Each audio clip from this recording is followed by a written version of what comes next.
The whole is infinite perfection, and so is each unit thereof.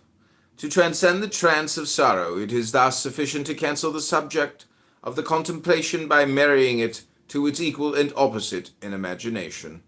We may also pursue the analytical method and resolve the complex which appears sorrow into its atoms. Each event of it is a sublime joyous act of love, or the synthetical method, proceeding from the part to the whole with a similar result.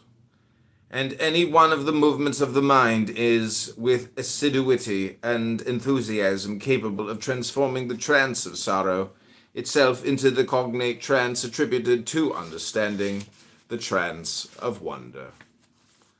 A little more than kin and less than kind are the trance of sorrow and the vision of the machinery of the universe, and this latter being the technical aspect of the apprehension of the law of change.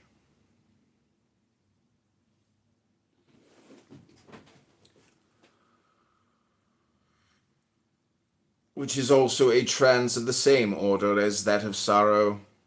Now, one mode of victory over all these is the trance of indifference, in which one stands aloof from the whole matter, but it is only one mode, and in the generally known form, full of falsehood and imperfection.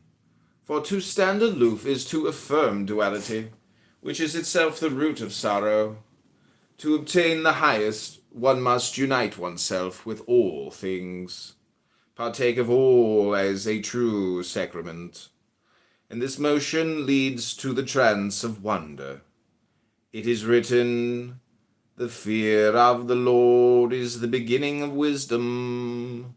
Here the predicate refers to the opening of the grade of Magus, but the subject duly translated reads the wondering at tetragrammaton, and so refers to this trance.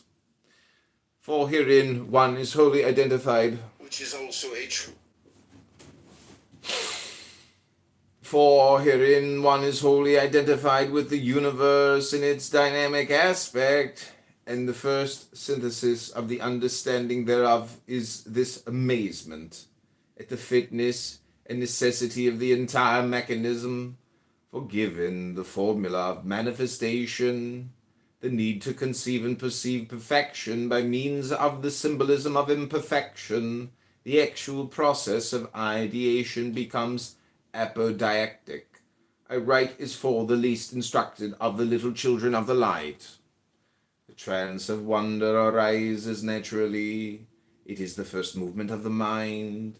From the final phrase of the oath of a master of the temple, I will interpret every phenomenon as a particular dealing of God with my soul.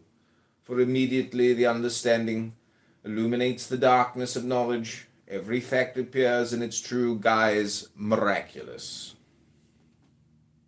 For it is so, then, how marvelous that it should so be in all trances of importance, and most especially in this. The postulant should have acquired the greatest possible knowledge and understanding of the universe, properly so called. His rational mind should have been trained thoroughly in intellectual apprehension. That is, he should be familiar with all science. This is evidently impossible on the face of it, but he should aspire to the closest approximation to perfect adeptship in this matter. The method most possible is to make a detached study of some chosen branch of one science, and a general study of epistemology.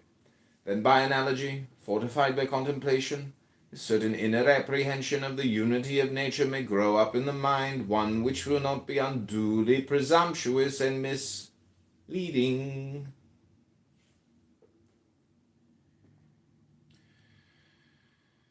But our work demands more than this. The neshama, or intuitive mind, must also be furnished with knowledge and understanding of those planes of nature which are inaccessible to the untrained sense. That is, he must pursue our methods of vision with indefatigable